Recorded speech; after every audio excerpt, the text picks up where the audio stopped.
I'm Christine from Rabbit Trails Homeschool, and I want to talk today about having a stress-free homeschool because this is the biggest time of your entire school year for homeschool burnout, and I don't want to see that happen to you. I know my story is we had burnout probably the first, 4 or 5 years of our homeschool journey. This is our 9th year. We had so much burnout every single year this time. January and February are the top months for people to kind of just give up on homeschooling because it's hard to get back after the holidays. The weather's not exactly beautiful most places, and it can just be kind of a bummer. So I want to give you my top tips to stay away from homeschool burnout, especially when it comes to scheduling and planning. Heather asked, and you guys certainly answered that is your biggest thing that you wanted help with right now is schedules in your homeschool and planning in your homeschool. So we are going to talk about just that. I'm going to be pulling stuff out of my guide to a stress-free homeschool. You guys can get this absolutely free. I'm going to give you guys the coupon code when we are all done so you can get this free guide. It has all kinds of stuff in here. It has stuff about just different homeschooling methods, state laws, and learning the difference between laws and recommendations. It's a really big thing. About how homeschooling is so different than school at home, about planning that we're going to be talking about today, and also lots of curriculum recommendations as well. So you guys can grab this. I'm going to put a link in the comments when I am all done and give you guys that coupon code so you can get it absolutely free. So I'm going to flip to the planning section of this awesome guide so that we can talk about homeschool planning, because homeschool planning is going to look so different for every single homeschool, because not all homeschools are alike, right? Your homeschool looks so much different than your friends, than your neighbors, than your sisters, whoever you know that homeschools. We're all unique. And so our schedules are going to look different and our planning is going to look different. So we are going to make sure that you have the tools to have the perfect plan for you and for your children and your homeschool. So the first thing about planning is sometimes planning can be stressful. Sometimes those boxes are daunting, right? We have our plan all written out and we're like, oh my gosh, how are we going to accomplish this? But for other people, maybe that is what keeps them from having stress, is they need those boxes to check. So kind of figure out with your personality, what kind of person are you? I have to be a box checker with some things in order to make sure I get it done, but having stuff pre-planned in our homeschool stresses me right out. I have an idea of what I like to get done each and every week, and I like to make sure we try to accomplish all of that if we can, but I don't have it boxed into days. So I don't say Monday I'm doing this, and this. I say Monday we're going to strive to do this stuff, but if it doesn't get done, that's fine. We can move that to Tuesday. And so we try to do more of like a week schedule, and that's what works for us. And so I do what's called reverse planning, in that I don't write stuff in my planner beforehand. I wait until after we have it accomplished, and then I record everything that we have done. So it's a way for me to still kind of keep myself accountable in that way, but it's not where I have those boxes to check. So what is your personality? What is going to be best for you? Is it good for you to have that planner and have it all written out because you need those boxes to check or you're stressed out? Or are you like me? It's where you need to just set that planner aside, have an idea. You can even write out what you want done in a week and then put that in your planner during those days when you get it done. I found in my own home, Tuesdays are the days that we tend to get tons of stuff done. I don't know why that is. In my work, in our homeschool, I feel like Tuesdays we just are awesome. And we get so much done during those Tuesdays. Mondays, I try to do a little bit slower because it's the first day after the weekend. We're still kind of getting our feet wet again. Tuesdays, we rock it out. Wednesday is our co-op day, so we're away from the house. And then Thursday and Friday are kind of like wrap-up days. What do we still have to accomplish this week? Let's try to get those things done so we can enjoy the weekend. That's what works for us. So the next thing in my handy-dandy guide here is talking about having a vision for your homeschool. So maybe you are at the point right now in your homeschool where you're like, I don't know what to do to make this right for us. I don't know what needs to change. I feel like we are missing something.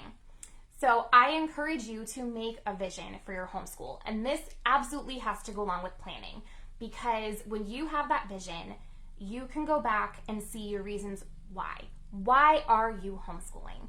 What was your big drive to get you to say, I'm pulling my kids out of public school, or I'm not enrolling my kids in public school and I'm taking this on? Why? Why are you homeschooling? Is it because you want a faith-based curriculum? Is it because of COVID? Is it because of bullying? There could be so many reasons of why you're homeschooling. And not only your why, but things under your why. What are some things that you're looking forward to with homeschooling when you first started? Is it because you have the ability to read whatever books you want? Is it because you can add hands-on activities that your kids may not have gotten otherwise? Is it because you just want that time with your kids and you want that quality time? Write that homeschool vision, keep it in your planner, and have it accessible so you can turn to that. A lot of people even have Bible verses and kind of in their why as well. So you can turn to that, you can have all those reminders, and you can say, this is why I'm doing this. What needs to change to fit back into this why? Is it ditching our curriculum? Is it just adjusting something? Is it just taking time to breathe so that you don't feel that burnout? Because you guys just need to go on a nice field trip. You need to just sit down and read some books. What do you need to do to get back to that homeschool vision? So when we're also talking about planning, we also have to try to figure out how do we fit all of this stuff in, right? So when we are doing our planning in our homeschool, I like to evaluate at the beginning of the year, and I like to reevaluate right now after our break and see how much more needs done during the year. Sometimes we crank out a ton of stuff the first half of the year because we typically start our school year kind of August. We do more of a year-round homeschool. We tend to take most of July off because of summer camps, and my son's birthday is around the 4th of July. So we normally have like family visiting and whatnot. So that's what works for us. So we've been schooling August through December already before we took our small holiday break. Now that Christmas is over, we're back into it. So I like to go in and I like to see how many lessons of math my kids have left. How many lessons in our rabbit trail curriculum do we have left? So what does that mean in our homeschool? And all it takes is some simple math. So typically our math curriculum takes about 4 days a week so that we can accomplish it in a typical school year. Now that's with some extended breaks. That's with having, like this week, we weren't able to do school yesterday because we were in the process of trying to buy a house. And so we didn't have time to focus on school yesterday. So we took that day off. And so it kind of accounts for all of that in our year-round schedule. So I just kind of look, I find how many lessons of math we have left or how many lessons of rabbit trails through literature or whatever it is. And I just calculate it. I simply say we have this many weeks until our end goal, right? And so when is your end goal in your homeschool? Figure that out, right? Is it May? Is it June? Are you like me? Are you a year-round homeschool? So maybe that's sometime in July. When is your end goal to finish that curriculum? And then just plug it in. How many weeks is that divided by how many lessons? You know how many of each lesson you have to do each week. This is such a great time to reevaluate that. In fact, I still have to go through my kids' math lessons and do that. I still have to sit down and do that to see how many books we need to get through, that I had a goal of like which novels they're reading this year and all of that. So it's just really simple math to figure it all out, to make sure that you know your goal is attainable and that you aren't worried about not finishing. And that's the other thing too, is don't freak out about not finishing your curriculum, because they're kind of not designed to need to be finished in a way, because most curriculum, at least anything that we have used, has so much review that it's not a huge deal. Or you can also just keep going until it's done and don't worry about those cutoff dates and say, it's okay, we're gonna power through and we're gonna finish it even if that takes us into September, right? And so it's just finding what works for you. And that's the biggest thing that you need to not have that stress in your homeschool, is to have flexibility. Figure out what works for you and make sure you're flexible within that, because life happens, right? And so we need to be flexible.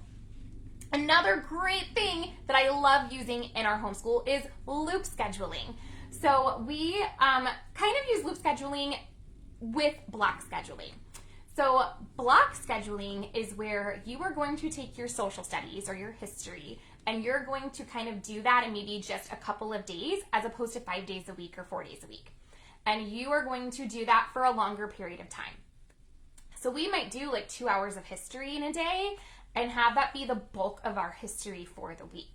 And so history is done. We might have some small things we need to finish one of those other days, but history is done. We also do that with our science. And so we do loop scheduling different because of our block scheduling. So loop scheduling is where you can choose whatever subjects you want in your loop, whether it's all of your subjects, whether it's things like art and music and typing or foreign language. And you have that list of those loops that you are doing, and you're just going to kind of recycle that. So if you get to that on Monday, that means that, so art's Monday, foreign language is Tuesday, and typing is Wednesday. And then you're just going to continue on that loop. So if you miss a day, you're not going to say, oh, well, we skipped typing. No, you're just going to move on to that next day and do typing that day and keep that loop going and going and going. And so we kind of do that with our science and our history, is we have those blocks that we're using and we kind of loop those blocks. So if life happens, we're going to move that history to the next day and do our block schedule of history that day. So we kind of make our own loop schedule and block schedule and make our own little thing going on there. And that's not as typical in your looping schedule, but that's what works for us. And so that was what I found, that flexibility to say, this is what our family needs, this is what works for our family, so it's how we're gonna do it. And that may not work for some families. That might be a total train wreck where you need to not have that block scheduling. You need to have those little bits and pieces in your loop schedule, and you're able to loop it that way. So do what works for you with all of that, whether you want to just do regular block scheduling without a loop, whether you want to loop different things for different kids. There's so many different things. There's tons of resources. I don't know why I don't have a blog post about looping, because it is such a cool way to add that flexibility into your homeschool. So I apparently need to get that up there. And yesterday I shared with you guys, I can get the link for it and put it in the comments, but yesterday I shared a free morning basket planning page that I should have pulled out so I could show you guys. But it's a really cute planning page where you can just plan out your morning basket. And so not everyone uses a morning basket, but it is a resource that we use in our homeschool, and we don't even use it in the morning. Ours is more of like an afternoon basket. But it's where you can put your books and any readers or any type of like family activities. What are you doing together as a family? And put it all in there.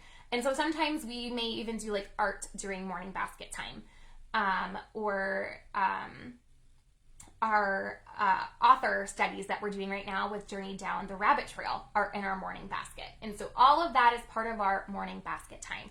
We have our picture books from Rabbit Trails, and then my kids kind of break off and take their chapter books that they're reading independently when we're all done doing that together. So I have that planner for you guys so you guys can plan out a morning basket if that's something you're wanting to do in your homeschool. So make sure to snag that. I also had a discount for my full homeschool planner called the Best Homeschool Life Planner. It has everything that we talked about. It has a homeschool vision. It has a place for you to write down stuff for weekly planning, for monthly planning, for your morning basket. There's even stuff for meal planning, everything you could possibly want. There's blank pages so you can customize if you want to keep track of grades or if you want to keep track of transcripts or whatever it is that you want to add to keep track of. There's those blank pages in there, and it's kind of like bullet journal style. So the blank pages do still have the bullets so that you can mark off and make it however you want it to look, and everything else is done for you in the bullet journal so that it's kind of like pre-designed, because I am not artsy when it comes to drawing things, so that was my way of making it pretty still, but still having that bullet journal, but still having a lot of the stuff that a traditional homeschool planner has as well. So that is everything that you are going to find inside of my guide in a very long, drawn out way, so I'm able to explain it all to you. And that's just a little bit that's in this guide that you can get for free. I'm going to put the link in the comments. Use the code FREEGUIDE, and you can get this absolutely free and get all the other tips I have in here so that you guys can have a stress-free homeschool. Because that's my biggest goal in doing any of this, any of my homeschool blog, creating curriculum, anything, is I've done all of this because I want to see you guys succeed. I want to see you guys thriving in your homeschools. I don't want to see any of my friends stressed out and worrying about, are they doing enough? Are they doing the right things? Are they doing any of that? I want to see everyone confident and just excited to be with their kids and excited to homeschool, because this is a really cool thing we get to do with our kids and we should be able to enjoy it. So that is my goal. That's why I have this for you. That's why I have rabbit trails for you. So link to yesterday's post with the free planning page and 50% discount in the comments, and link to get your free guide with the code free guide down in the comments as well. I'm going to add those both right now, getting off of here. Thank you guys so much for joining me. I always love going live on here so you can just connect with me in that way. It is so much fun. So I will see you guys, I think I have another post going out tomorrow. So I will see you guys tomorrow, and I've got lots of cool stuff coming up for rabbit trails that I'm so excited to share with you. So I'll talk to you guys later. Have a good one.